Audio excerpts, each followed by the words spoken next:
Obrigado, senhor presidente. Primeiro agradeço a Vossa Excelência pela confiança para exercer essa missão aqui no Senado. Passo ao relatório. Vem a análise dessa comissão a proposta de emenda à Constituição PEC 3 de 21, tendo como primeiro signatário o deputado Celso Sabino, que altera os artigos 53 e 102 da Constituição Federal, para dispor sobre as prerrogativas parlamentares. A proposição, publicamente conhecida como PEC da blindagem, altera a Constituição para, essencialmente, determinar que os membros do Congresso Nacional, desde a expedição do diploma, não poderão ser processados criminalmente sem prévia licença de sua casa. Ademais, estabelece que a deliberação sobre essa licença dar-se-á pelo voto secreto, da maioria absoluta dos membros da casa respectiva, devendo ocorrer em até 90 dias do recebimento da ordem do Supremo Tribunal Federal. Além disso, a proposta prevê que, no caso de prisão em flagrante de parlamentar, a decisão da Casa sobre a manutenção da prisão também será tomada por voto secreto. E, finalmente, a PEC número 3 de 21 estende aos presidentes nacionais de partidos políticos com representação no Congresso Nacional o foro por prerrogativa de função no Supremo Tribunal Federal nas infrações penais comuns. A proposta recebeu emendas, agora a instante chegou mais uma emenda do senador Magno Malta, emenda 1 do senador Sérgio Moro e outros membros, condicionando a licença prévia apenas para casos de crime contra a honra, bem como qualquer imputação fundada exclusivamente em opiniões, palavras e votos de parlamentar.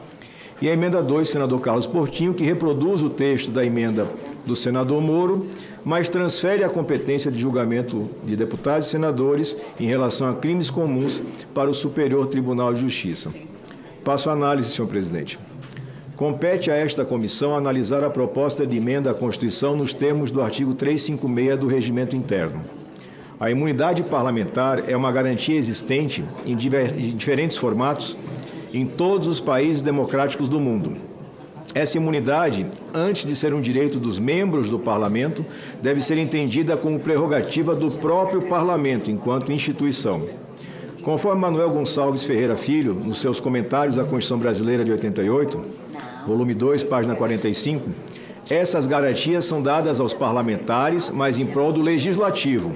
Configuram, pois, prerrogativas e não privilégios.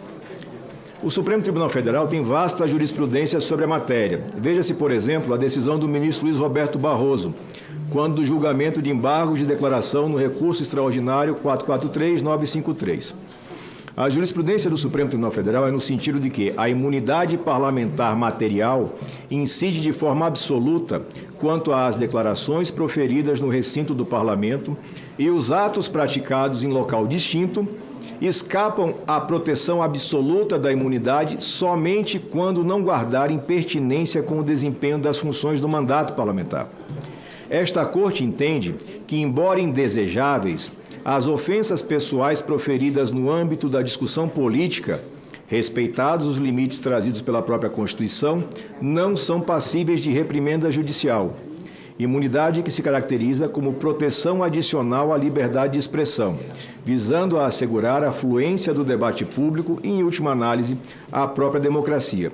Aqui, senhor presidente, o presidente atual do Supremo, e essa é consolidada a jurisprudência da Corte, explica que a crítica ácida, a crítica dura, a palavra, mesmo que ofensiva, no contexto de debate político, proferida por parlamentar, está abrigada pela imunidade prevista na Constituição. Essencialmente, colegas senadores e senadoras, existem dois tipos de imunidade. O primeiro tipo corresponde à chamada imunidade material, ou substantiva, também conhecida como inviolabilidade parlamentar. Trata-se da impossibilidade de os legisladores serem punidos pelas palavras, opiniões e votos emitidos no exercício do mandato. A imunidade aqui se caracteriza como uma verdadeira irresponsabilidade jurídica, tanto civil como criminal, dos parlamentares em tudo que diz respeito à sua atuação legislativa. Ou seja, não podem eles, nunca, ser processados por atos característicos à atividade parlamentar, porquanto não existe o crime respectivo. Não é crime quando o parlamentar, no uso das suas funções, no exercício do mandato, vinculado à atividade política, exerce uma palavra, uma frase, uma expressão crítica mais dura. O artigo 53 é absolutamente textual sobre isso, o artigo 53 da Constituição Brasileira. Os deputados e senadores são invioláveis, civil e penalmente, por quaisquer de suas opiniões, palavras e votos. Sobre o tema, o Supremo Tribunal Federal também já se manifestou diversas vezes. Veja-se, por exemplo, a decisão em sede de agravo regimental, na petição 11.953, relator o ministro André Mendonça. A imunidade parlamentar material, assegurada pelo artigo 53 caput da Constituição, protege as palavras, opiniões e votos de parlamentares, sempre que houver nexo de causalidade com o exercício da atividade legislativa, abrangendo manifestações proferidas em ambiente legislativo ou fora dele, incluindo postagens em redes sociais, desde que relacionadas diretamente com a atividade política. E no agravo regimental, petição 8.999, relatório do ministro Dias Toffoli, se repete o contexto. A imunidade material consagrada no artigo 53 da Constituição da República protege o exercício do mandato parlamentar. A sua ratio, a sua razão, é a garantia da independência do congressista. Assim, neste caso concreto, o ato é inviolável, porquanto praticado pelo congressista, conquanto seja fora, mesmo que seja fora do recinto do parlamento, em conexão com o exercício do seu mandato.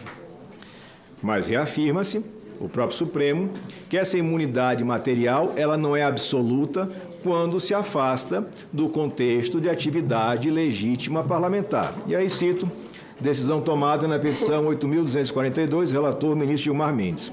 A garantia da imunidade parlamentar, que deve ser compreendida de forma extensiva para a garantia do adequado desempenho de mandatos parlamentares, não alcança os atos que sejam praticados sem claro nexo de vinculação recíproca do discurso com o desempenho das funções parlamentares, é a chamada teoria funcional, ou nos casos em que se tenta utilizar essa imunidade para a prática de flagrantes abusos, usos criminosos, fraudulentos ou ardilosos.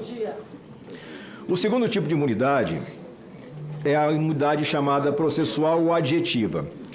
Ela assegura que parlamentares não podem ser presos ou processados criminalmente sem autorização da respectiva Casa Legislativa. Neste ponto, conforme seu próprio nome identifica, trata-se de uma imunidade exclusivamente processual.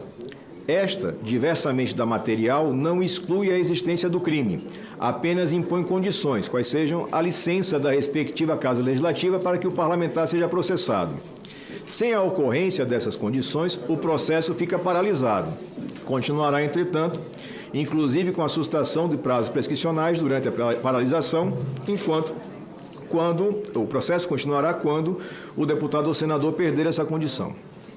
Até a edição da Emenda Constitucional número 35, em 20 de dezembro de 2001, portanto, já passados mais de 24 anos, a Constituição brasileira previa a existência desses dois tipos de imunidade para os membros do Congresso Nacional de forma ampla.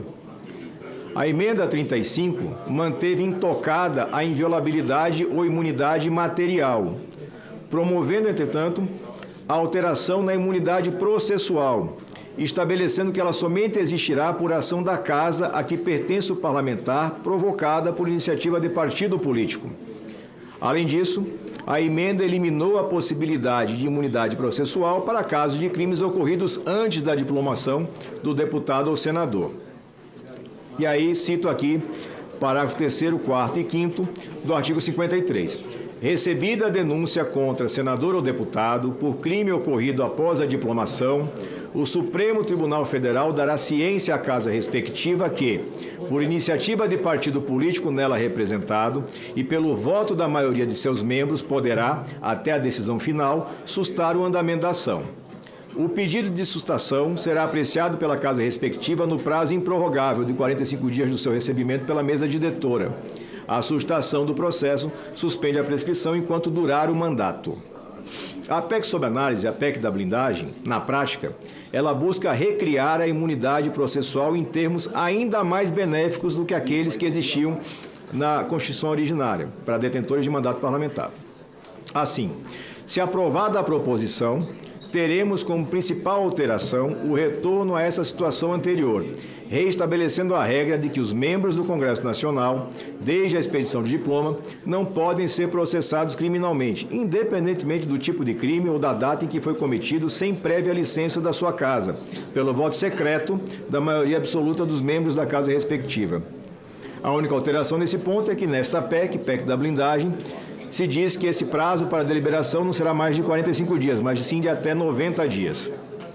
Não é expresso, entretanto, se a gente está falando de um prazo próprio ou impróprio, ou seja, se o cumprimento ou não do prazo gerará algum tipo de consequência prática e que consequência. Isso é importante registrar, senhor presidente e colegas, porque na regra passada, não raro se fazia apenas o engavetamento da solicitação.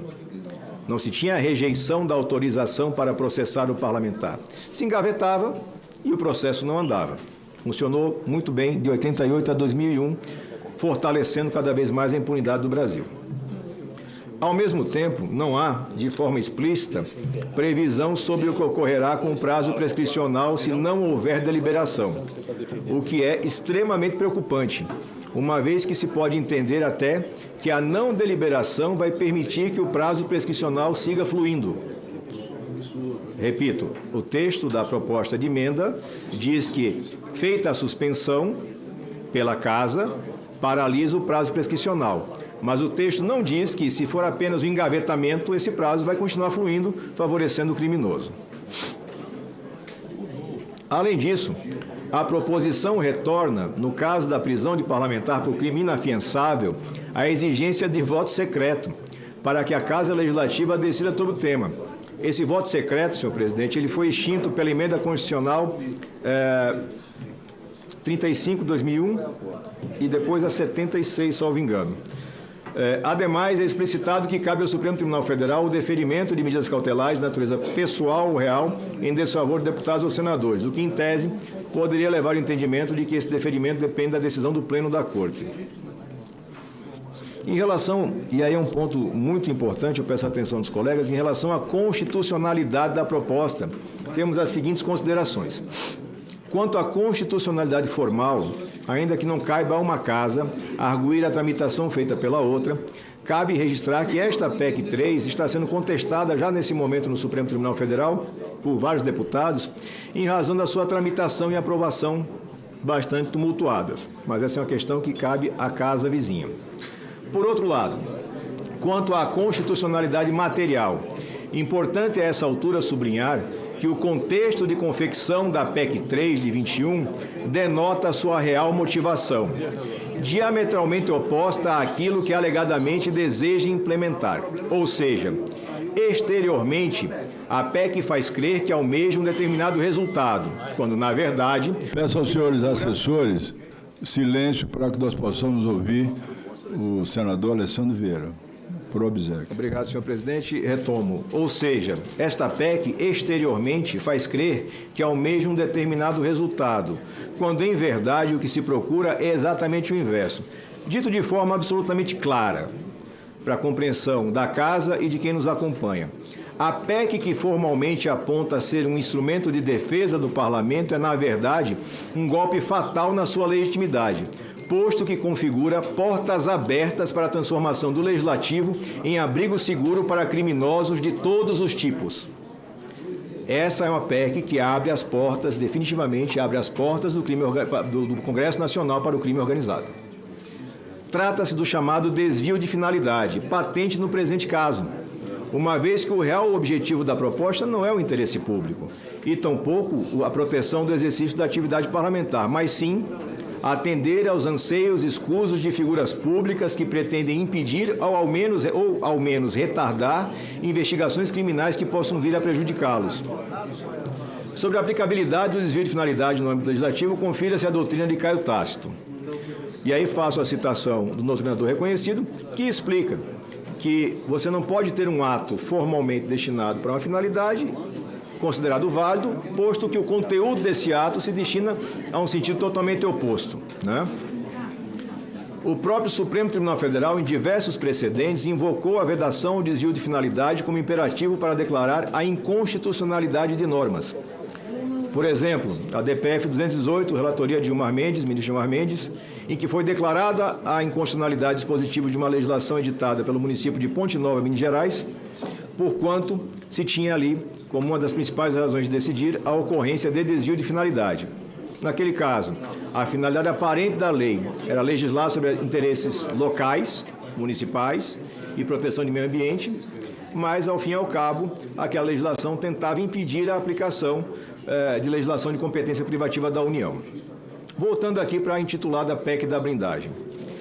É fato que, se a proteção originalmente prevista na Constituição Federal de 88 objetivava salvaguardar o munus público de mandatários para que pudessem debater, votar e fiscalizar de modo independente, sem receio de perseguições ou retaliações por parte de outros poderes, o que faz a proposta em comento é justamente subverter essa ordem.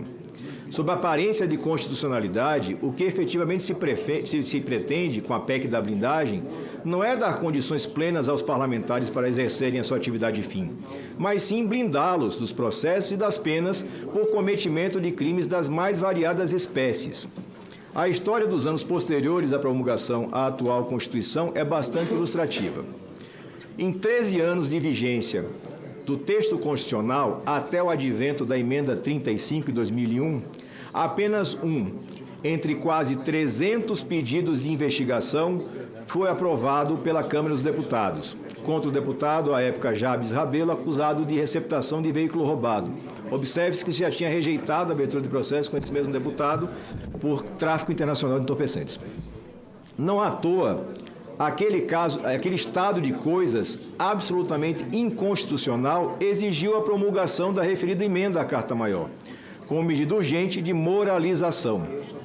Antes dela, repita-se, a necessidade de licença prévia das casas funcionava de fato como um ardil para perpetuar a impunidade dos parlamentares, mediante recusas ou meros engavetamentos dos pedidos feitos pela Justiça.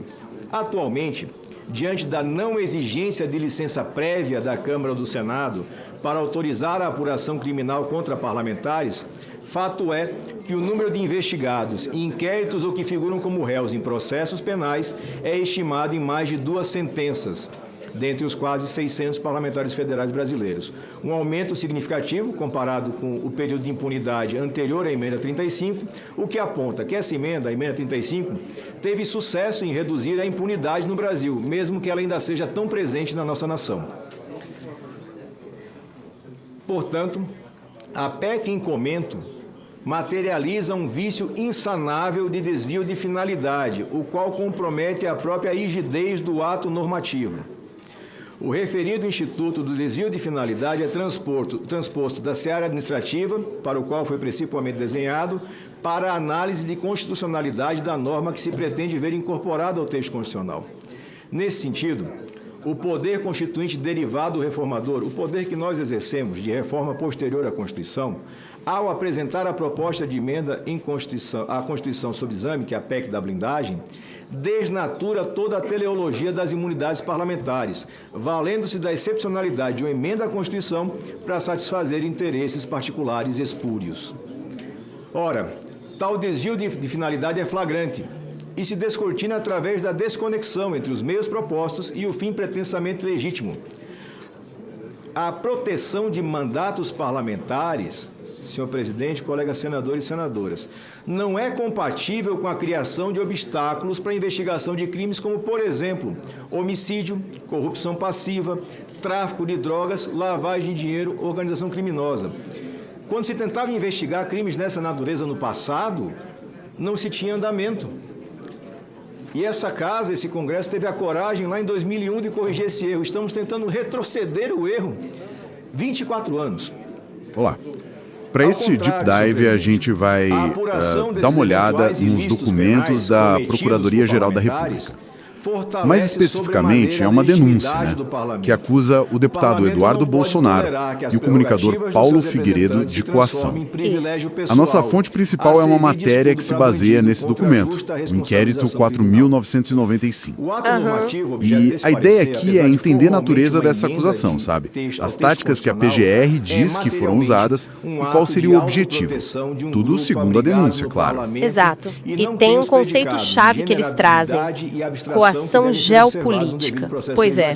E o centro da acusação da PGR é basicamente o uso de grave ameaça, né? Pelo menos o que eles classificam assim, para tentar influenciar uma decisão lá no Supremo, no STF.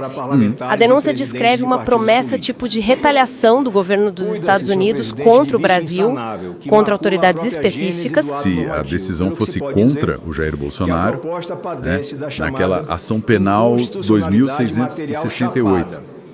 Exatamente. A acusação é essa, tentar usar um poder externo, sabe, para influenciar a justiça aqui. E a denúncia vai além, né? Detalha que ameaças seriam essas que formariam essa coação geopolítica. Fala, por exemplo, da aplicação da Lei Magnitsky contra ministros do STF. Isso, e só para contextualizar rápido, essa lei americana permite sancionar pessoas por corrupção, violação de direitos humanos. Aplica isso em juízes de Suprema Corte. Bom, seria uma coisa bem pesada diplomaticamente, né? Pelo menos na visão da PGR. Com certeza.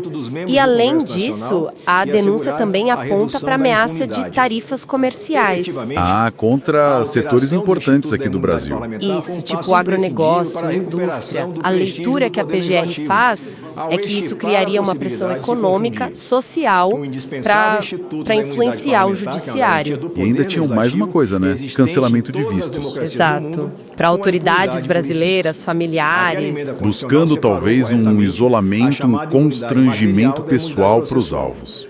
É o que a PGR sugere, né? Um pacote de pressões. E o como isso teria sido feito é um ponto que a denúncia da PGR acha bem relevante. Eles falam num gabinete diplomático paralelo. Tipo, a acusação sugere que os envolvidos teriam usado conexões com a direita mais conservadora lá nos Estados Unidos. Ligada ao Trump. Isso, por aí. Agindo meio por fora, sabe? Dos canais oficiais do Itamaraty. A implicação que a PGR tira disso é que estavam usando a política externa para um fim particular. E eles tentam basear isso em que a denúncia cita evidências, né, declarações públicas. Sim, a fonte jornalística até menciona uma entrevista do Paulo Figueiredo, onde ele teria dito que as sanções eram certeza, já estavam vindo. Exato. E a PGR interpreta isso como parte da intimidação. Também citam um post do Eduardo Bolsonaro falando em consequências para o Brasil. Entendi a linha. E isso amarra com o que a PGR chama de dolo específico, ou seja, a intenção por trás. A acusação aí é bem direta. A motivação não seria o interesse do Brasil, mas o interesse pessoal, familiar. Buscar a absolvição do Jair Bolsonaro naquela ação penal? Exato. A denúncia basicamente diz que o interesse público ficou em segundo plano, subordinado a essa agenda privada. E juridicamente falando, como a PGR enquadra essa conduta? Qual o crime? Olha, a denúncia coloca como crime de coação no curso do processo. Está lá no artigo 344 do Código Penal. E um ponto crucial, segundo a argumentação da PGR, é que o crime acontece só com a ameaça. Não precisa ter conseguido o resultado que queria. Não. Se a ameaça for grave, sabe, idônea para causar medo, já seria o crime consumado. Pelo menos é o que a PGR argumenta citando jurisprudência. A ideia é que foi uma tentativa de trocar a lei pela intimidação, usando o medo de problemas vindo de fora. Ok, então para a gente amarrar a narrativa da PGR que a fonte apresenta. É uma acusação de que tentaram usar a ameaça de ações de outro país como um jeito de pressionar a justiça brasileira. E isso para um benefício privado, familiar. Pois é. E se a gente olha para essa acusação como ela é descrita, ela é muito grave. Levanta dúvidas, né? Pela ótica da denúncia, claro. Sobre soberania nacional, sobre independência do judiciário. Sugere que as fronteiras entre o que é interesse público e o que é privado ficaram meio borradas ali, né?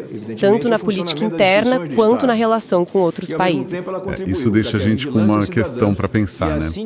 Com base nesse material todo. Até que ponto esses mecanismos de pressão externa podem acabar sendo usados por gente aqui dentro para objetivos particulares? necessidade de distinguir o direito ao voto E como é que um secreto, sistema que a Constituição democrático e as se leis defende asseguram ao desse cidadão tipo de eleitor, manobra, muitas vezes que mistura, tempo né, suficiente, política doméstica com com relações essa pretensão internacionais, de voto secreto no ainda mais quando parlamento, entra interesse voto proferido privado pelo nessa conta representante toda? eleito. Fica aí a esse reflexão. respeito, nos valemos de uma decisão tomada no seio de uma cautelar, a DPF 378, o relator, ministro Edson Fachin, futuro presidente do Supremo Tribunal Federal, escolhido relator pelo atual presidente Roberto Barroso.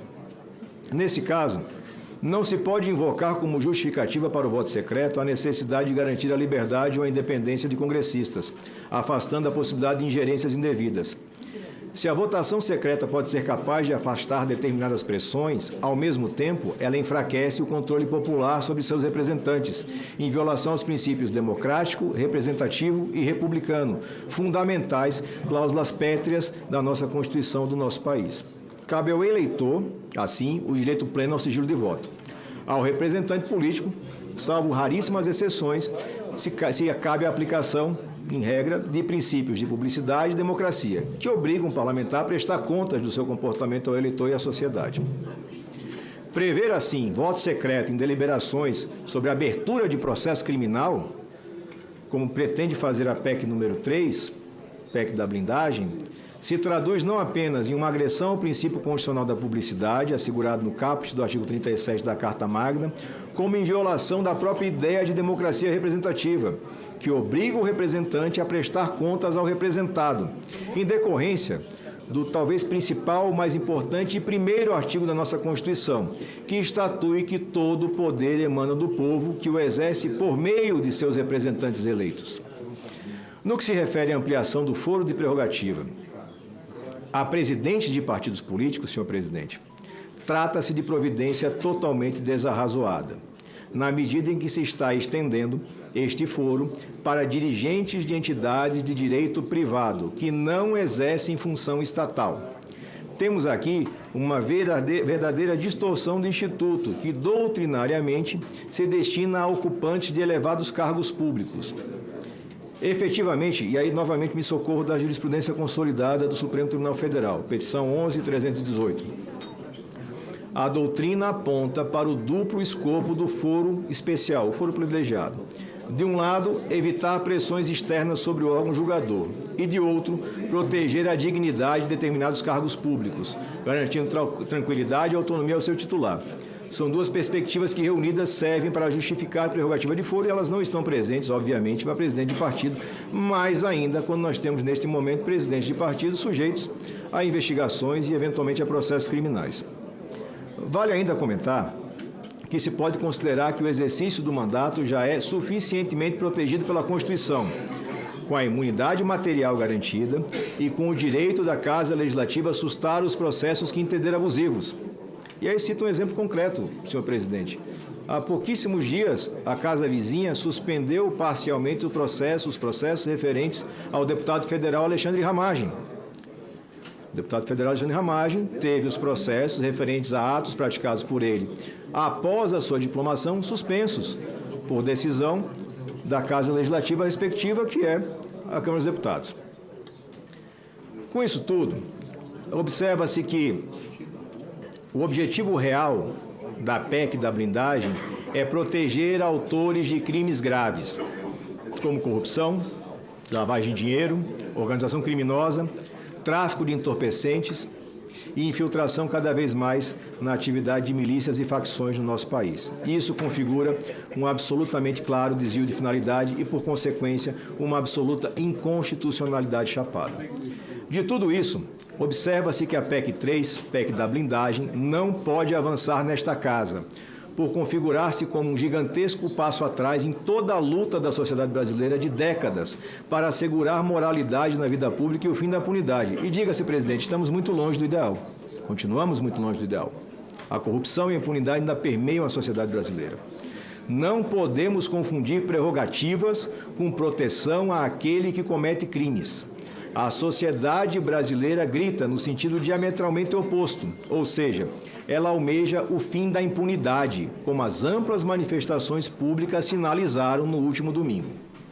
No tocante às emendas número 1, 2 e 3, elas restam prejudicadas, conforme o artigo 301 do Regimento Interno do Senado, na medida em que o parecer é pela rejeição, não é necessário fazer a apreciação das emendas.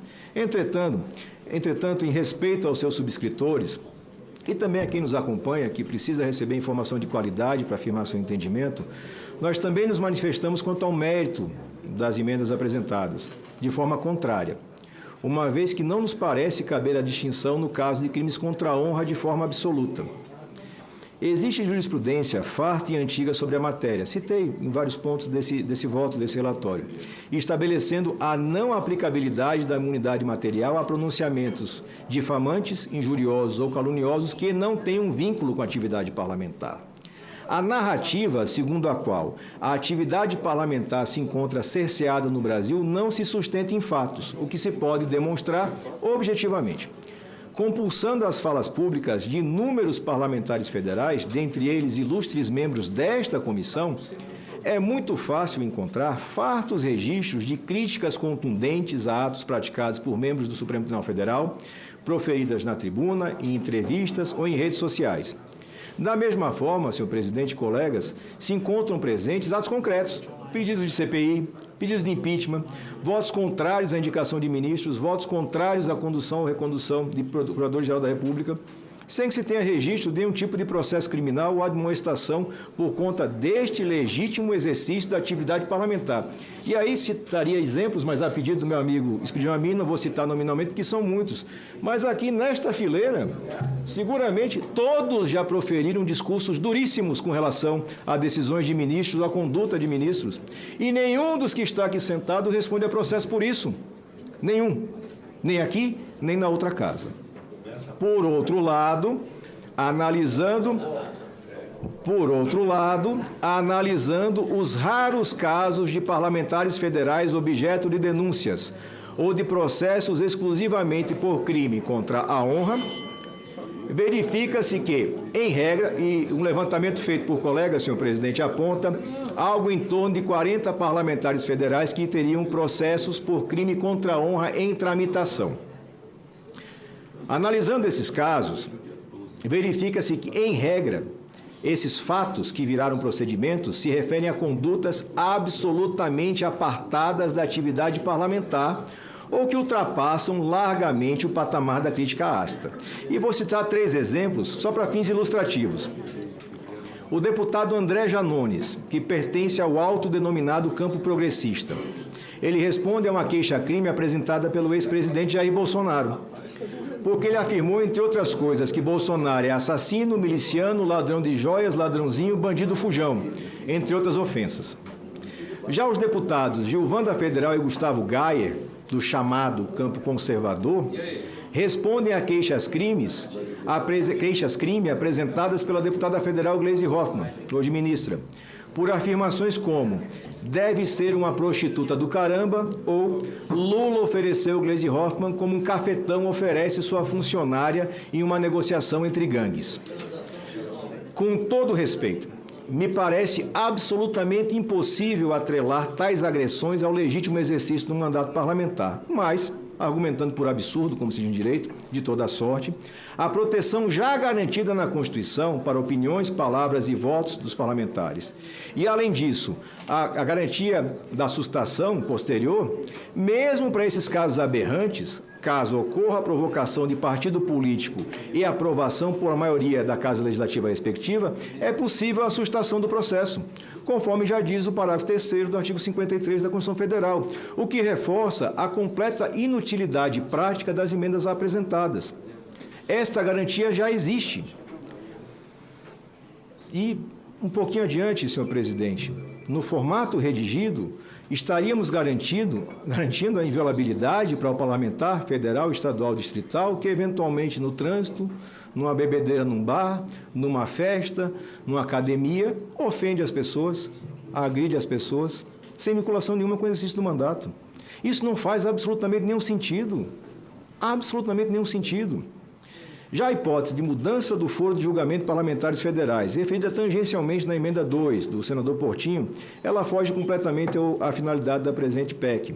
E ela já é objeto de discussão em outras propostas de emenda, inclusive a famosa emenda pelo fim do foro, que é uma defesa pública do Senado, salvo engano, desde o início do mandato do nosso colega Álvaro Dias. Então deve ter quase uma década ou mais pronta, votada por unanimidade. Então, também por esse motivo, afasto a sua pertinência no mérito e afasto a sua viabilidade. O senador Magno Malta apresentou agora de última hora uma emenda. Como já disse, não há necessidade de fazer uma análise profunda da emenda, porque o voto é pela rejeição plena. E passo, senhor presidente, ao voto. Diante do exposto, nós votamos pela inconstitucionalidade, injuridicidade e rejeição da proposta de emenda à Constituição número 3, de 2021. Restando consequentemente prejudicadas as emendas oferecidas à proposição, conforme o artigo 301 do Regimento Interno do Senado Federal. E faço, senhor presidente, um último registro em homenagem a Vossa Excelência, que é um digno representante do sertão baiano, usando as palavras de Guimarães Rosa na voz do personagem Riobaldo. O correr da vida embrulha tudo. A vida é assim, ela esquenta e esfria, aperta e daí afrouxa, sossega e depois desinquieta. O que a vida quer da gente é coragem. Vossa Excelência teve a coragem cívica de pautar com a urgência devida essa matéria absurda. E eu confio que o plenário da comissão também terá a coragem de rejeitar a PEC da blindagem, virando essa página triste do nosso legislativo e homenageando a nítida vontade popular brasileira que clama por mais justiça. É como voto, senhor presidente. Agradeço a Vossa Excelência, senador.